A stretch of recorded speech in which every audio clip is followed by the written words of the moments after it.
The ballroom pulsed with champagne laughter, crystal chandeliers scattering light across a sea of designer gowns and tuxedos.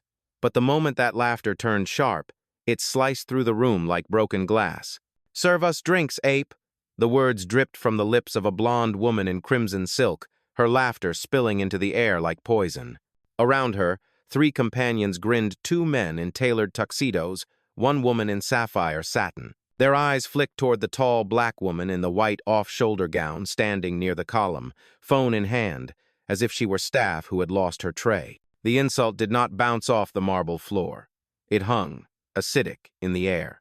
A few guests turned their heads but quickly pretended to sip their glasses, unwilling to stand in the blast zone. She did not flinch, her jaw set, her grip on the phone steady. Inside, memory whispered this wasn't the first ballroom where she'd been mistaken for less than she was. At 19, a hotel doorman once handed her a valet ticket. At 27, an investor called her the assistant. At 41, even after closing a billion-dollar merger, she was still forced to show credentials at the front gate of her own office park. Now, here she stood again, the quiet test repeating itself. The blonde woman leaned closer to her circle, her voice pitched to Carrie. "I swear these events let anyone in now. Imagine who they'll seat at the board table." The men chuckled, one tugging at his cufflinks, eyes dripping with false pity. The brunette in blue added softly, "Sweetheart, the service bar is that way. This section's reserved for the real decision-makers." She didn't move. The cut glass stem of her drink remained untouched in her hand. Only her eyes shifted, slow, deliberate, toward the laughing group. Her silence was not retreat, it was a blade still sheathed. Across the room, a young waiter paused. His tray wavered as his phone camera tilted just slightly upward, recording. He saw it, he felt it, and he knew others would need to see it too. The group's mockery swelled. One of the men, confident in his lineage, clapped his hand down against her shoulder like patting down a servant. "Who let her in? Security must have missed this one." The laughter roared again, but already it was thinner, more brittle, because her stillness pressed against their noise. She lifted the phone closer to her lips. Her voice, low and calm, carried further than their jeers. "Cancel the deal." A pause. The blonde frowned. The brunette tilted her head. The men smirked. But the words were not for them. They were for the voice on the other end of that call. "Effective immediately," she continued, never breaking eye contact with the circle before her. "Cancel the $5 billion deal." The chandeliers still glittered. The string quartet still played. But in that instant, the room had shifted. And before we continue, where are you watching from? Drop your city or country in the comments below. And if you believe in dignity and justice, hit like and subscribe. These stories spark change. And we're glad you're here. Now, back to her. She lowered the phone, her expression unreadable. The laughter faltered into whispers. The marble floor seemed to hold its breath. And the four who mocked her? They had no idea yet. No idea that the woman they mistook for staff held the pen poised to erase their empire in one stroke. The ballroom did not breathe. The chandeliers glittered as though frozen, their shards of light fractured across faces that had just moments ago been painted with mockery. Now, they cracked under the weight of silence. The blonde in red tried to laugh again, but it faltered, landing flat against marble. "Cute," she said, her voice a pitch too high, a mask too thin. "She's joking." But the men beside her exchanged a glance. They had spent months chasing that contract, bending their legacy fortune into something larger. And deep down, even before the reveal, they sensed it. Her calm was not bluff, it was verdict. She took a single step forward. The train of her white gown whispered across the polished floor, and the air seemed to lean in closer. At the edge of the room, the young waiter lowered his tray, phone still in hand. The red record light blinked. Behind him, two guests whispered. One man in a silver tie shook his head. Did she just cancel a $5 billion deal? His companion pressed a hand to her lips. Who is she? The brunette in blue sneered, clinging to denial. No one in that dress is signing billion-dollar contracts. She's what? Someone's plus one gone rogue? That was when the black woman lifted her chin, gaze unblinking. You assume wealth has a uniform. That power wears only your reflection. But tonight, the illusion belongs to you. The words sliced. A gasp rose from the far side of the room where an older gentleman, leaning on a cane, muttered aloud, She's not staff. Look how she stands. That's authority. The man in the tuxedo who had clapped her shoulder stiffened. His smirk shrank. If you were anyone important, you'd have said so already, he challenged, though the tremor in his voice betrayed him. She didn't blink, didn't rush. Her stillness was its own thunder. If I say it too soon, she replied softly, you won't feel the cost of your words. And the cost was coming. Her phone vibrated once. She glanced down. A single notification slid across the screen. Protocol activated. Deal terminated. The crimson-draped blonde's face drained of color. Her husband's silver cufflinks gleaming stepped closer, lowering his voice in desperation. Wait. If you're serious, we can talk. We didn't mean, but the apology collapsed before it reached her, because she wasn't listening. At that very moment, across the country, a boardroom lit up with alerts. Documents dissolved, partnerships erased, years of chasing turned to ash. And in this ballroom, filled with diamonds and velvet, the shift was invisible, yet absolute. Guests began murmuring louder. The waiter raised his phone higher, no longer hiding. Another woman by the champagne tower whispered, I've seen her before. Forbes cover, last year. That's her. Recognition rippled, and with it came fear. She finally placed the phone down against her palm and spoke not to the group, but to the room. This deal is dead, and so is the pretense that your insults are harmless. The quartet's strings faltered, a violin bow screeching across notes as the players exchanged nervous glances. The atmosphere, once painted gold, now dripped with cold iron. And the family who mocked her? Their empire had just cracked in silence, and everyone in that room knew it. The room was cracking. Not the marble, not the chandeliers, those remained perfect, flawless. But the atmosphere, it fractured like glass under pressure. And when arrogance feels cornered, it always lashes out. The brunette in blue took a step closer, wine swirling in her glass. Her smile was thin, weaponized. Enough of this charade. You're making a scene. These events are for real partners, not whatever stunt this island. A ripple of laughter from a nearby cluster emboldened her. She tilted her head, voice dripping with poison. Tell me who let you through security. Did you sneak in with the catering crew? The blonde in red joined, eyes sharp, laughter brittle. Or maybe she followed the waiters in through the service door. Honestly, look at her standing there with a phone like she's managing a delivery. The words weren't just insults.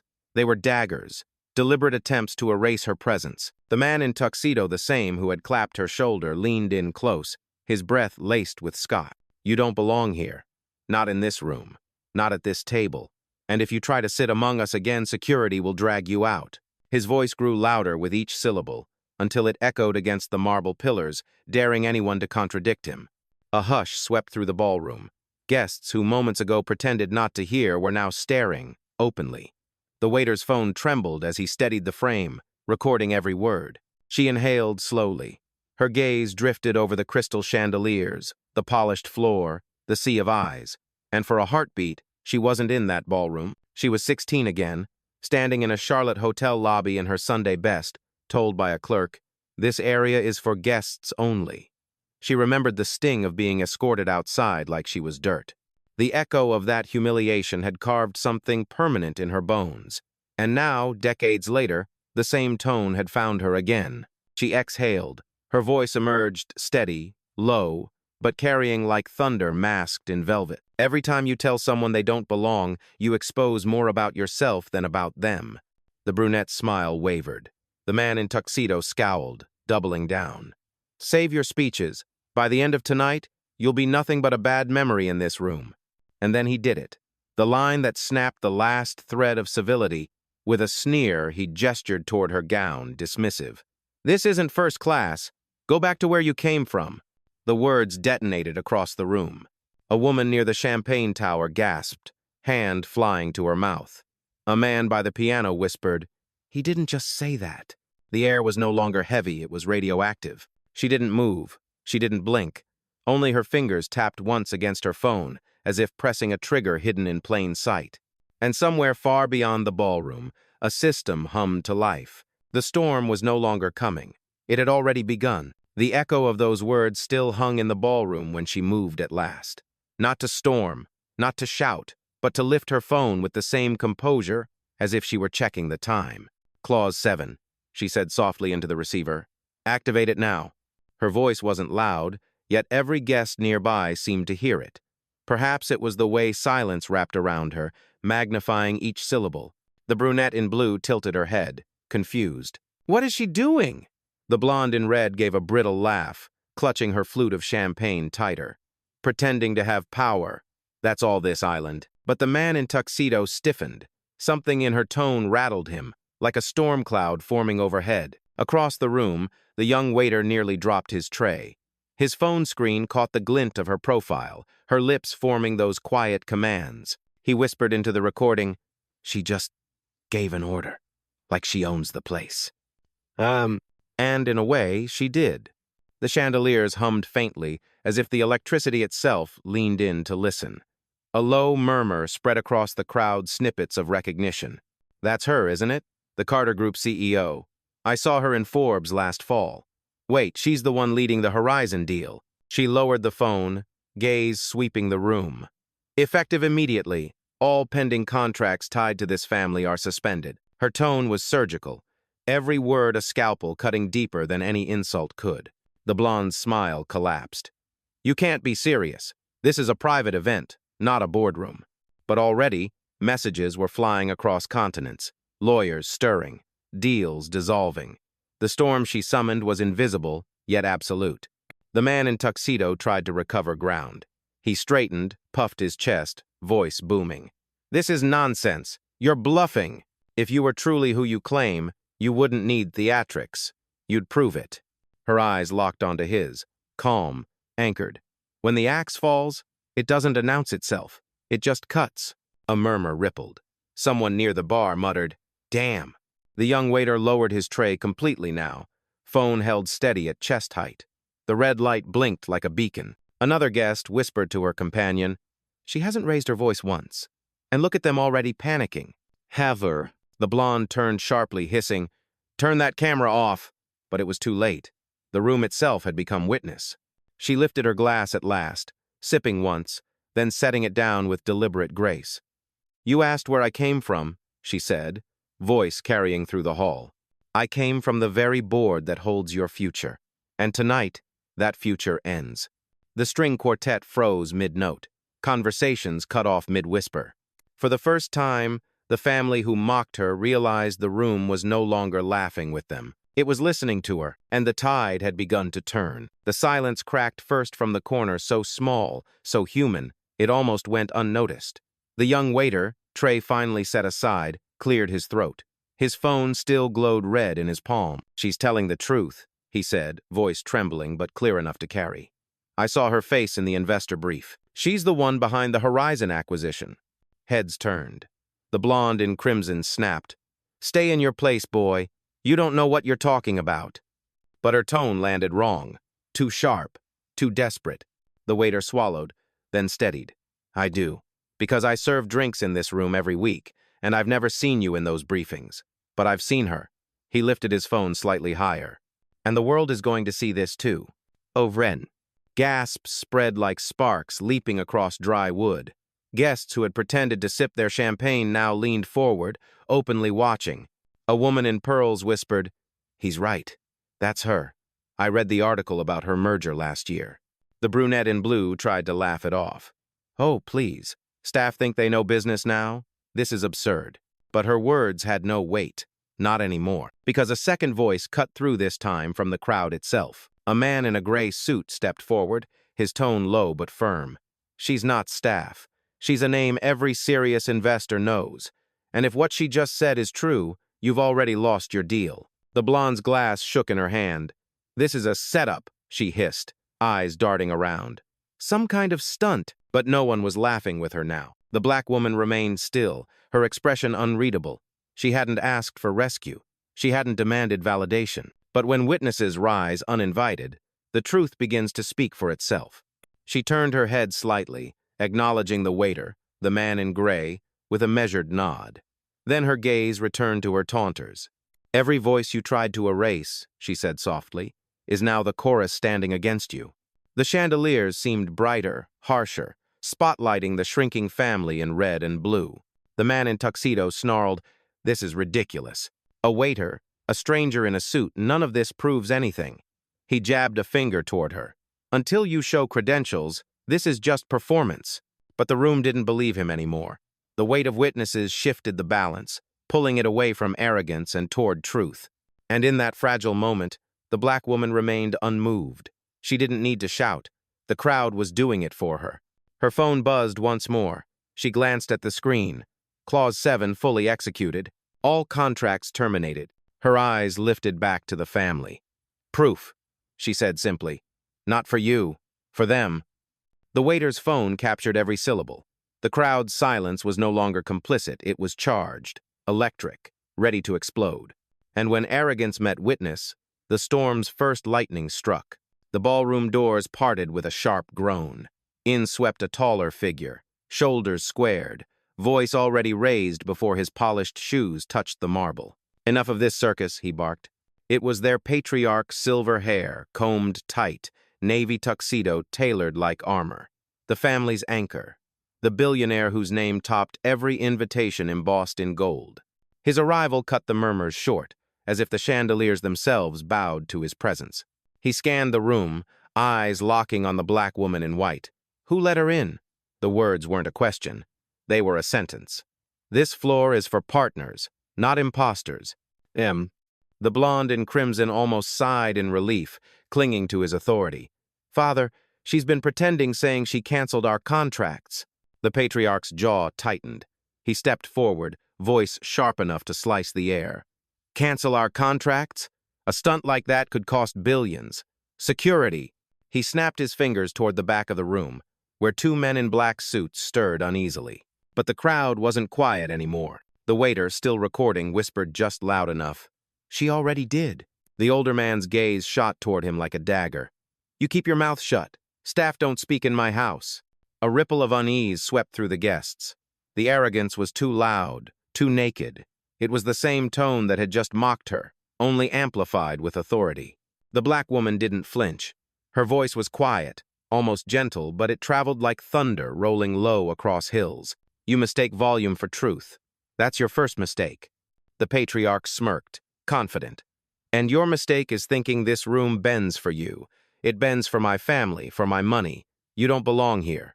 The words cracked louder than crystal shattering. Gasps spilled from the crowd. Someone near the bar muttered, he really said it out loud.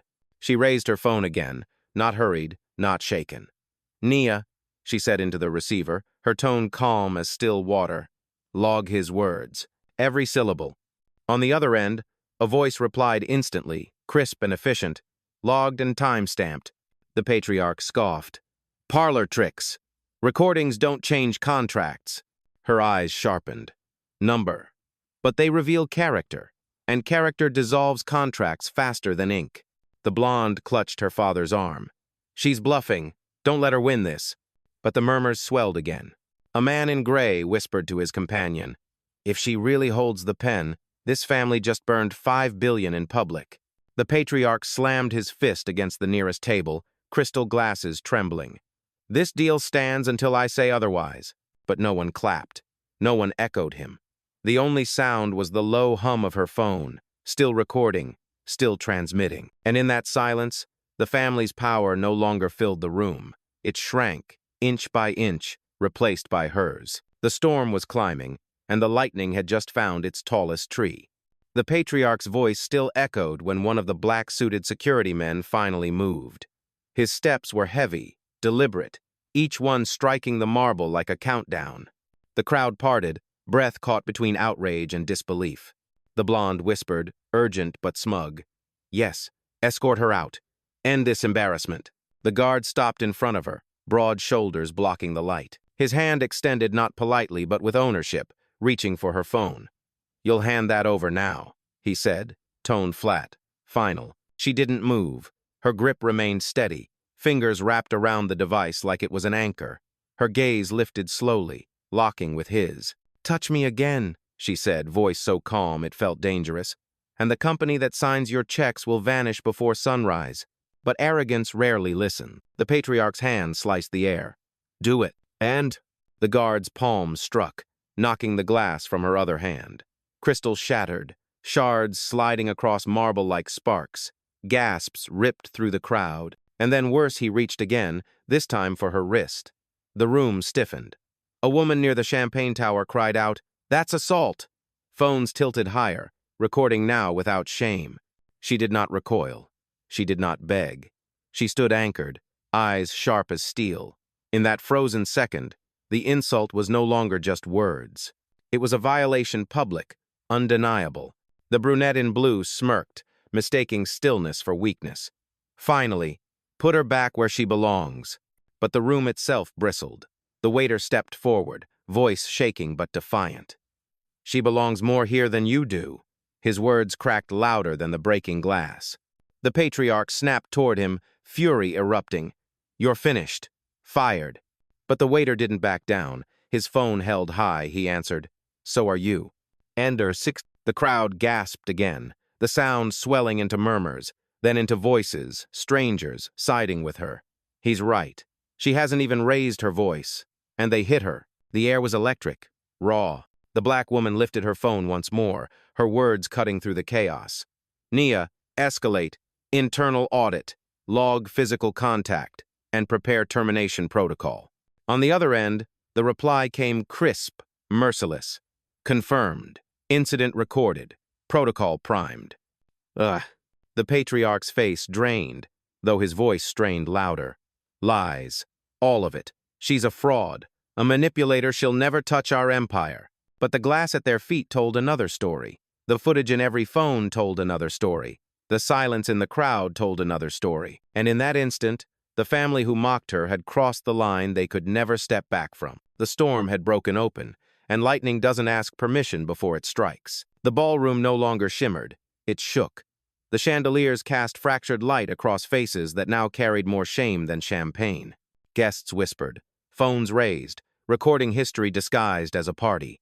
She stood in the center of it, glass shards glittering at her feet, her white gown untouched, her presence unshaken. She did not raise her voice. She didn't need to. "You struck me," she said quietly, eyes locked on the guard. "And you did it at their command." Her gaze slid to the patriarch and his children, freezing them one by one. "That is not security.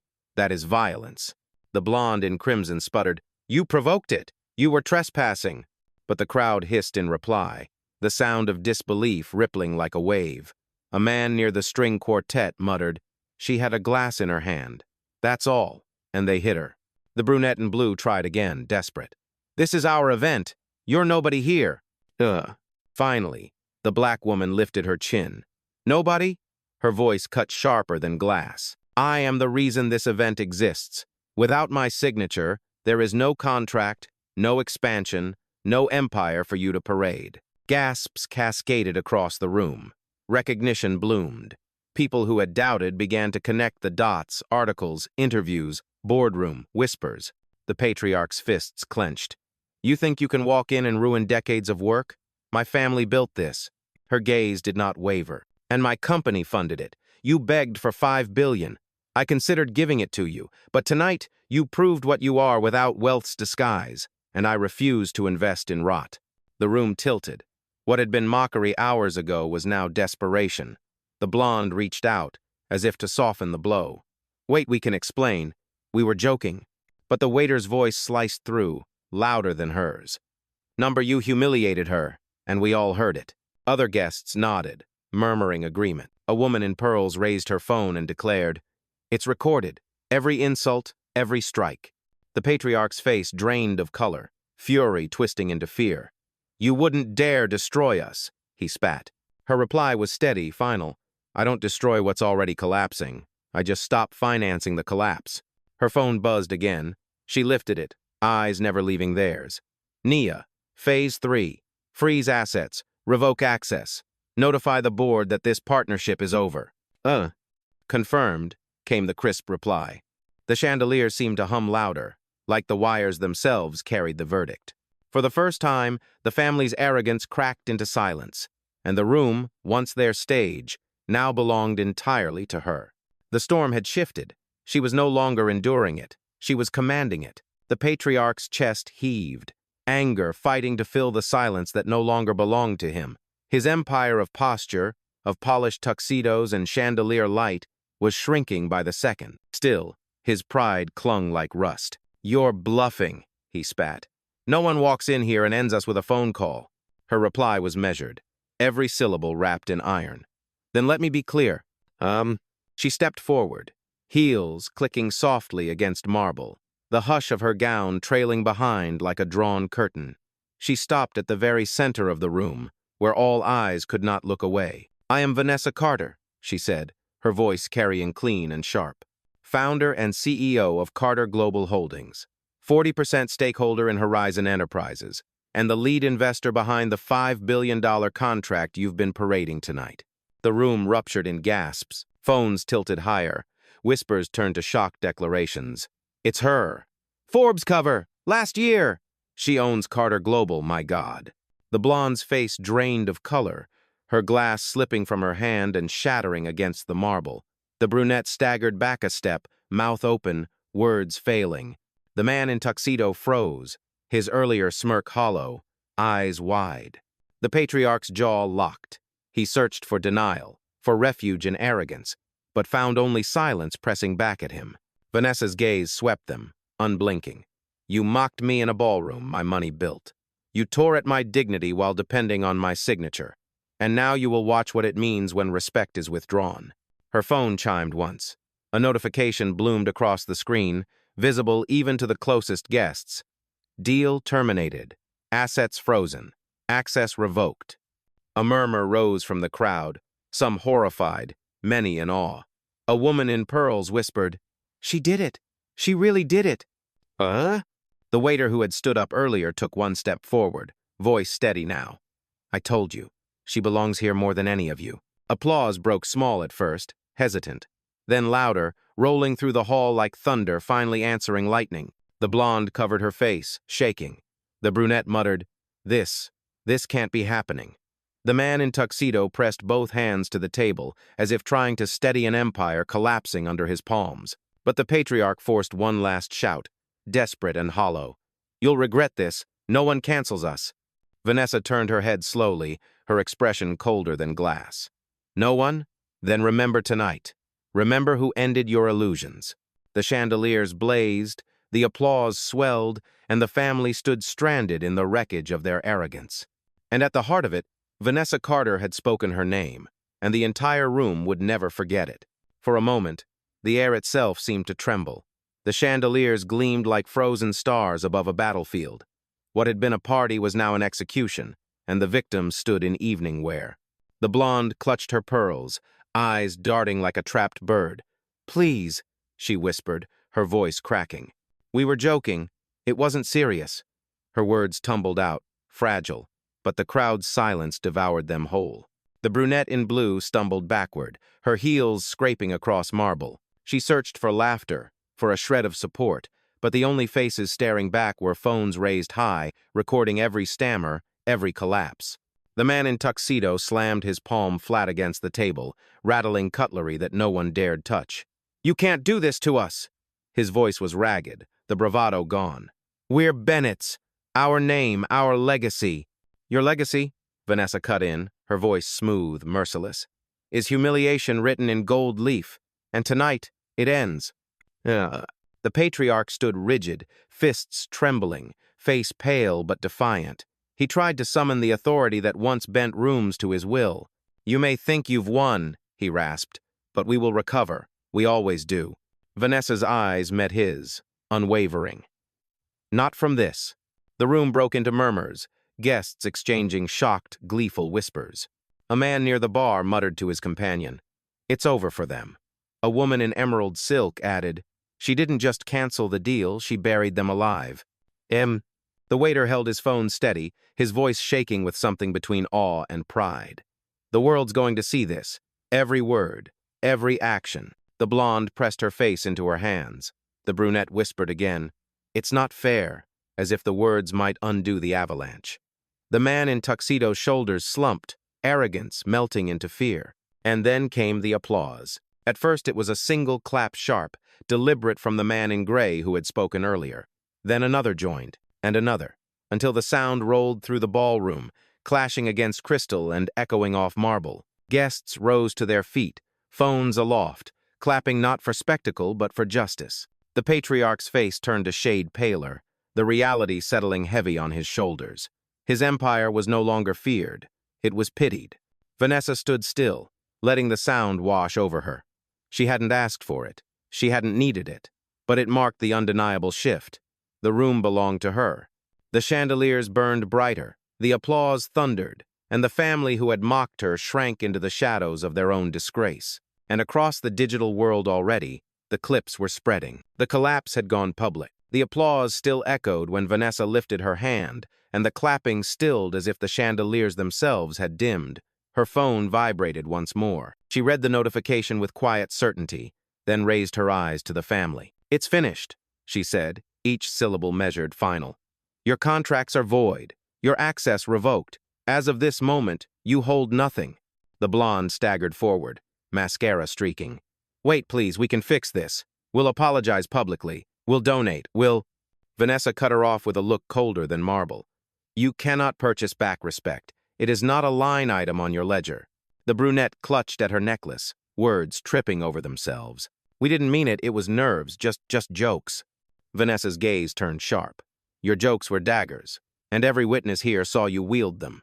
The man in tuxedo slammed both hands on the table again, desperation unraveling. "You'll regret this. You need us more than we need you." Her reply was a quiet thunder. "I don't need arrogance. I don't need parasites dressed as partners. And I don't need a family who confuses cruelty for class." Then she pressed a single command on her phone. Across the room, another notification chimed, this one broadcast from the ballroom's own speaker system, patched through by her assistant. "Effective immediately. The Bennett partnership is terminated. All Carter Global assets tied to Bennett Enterprises are frozen. Access credentials revoked. Legal audit initiated." The words reverberated through the hall, cold and mechanical, like the tolling of a bell. The blonde collapsed into a chair, sobbing. The brunette whispered, No, this can't be real."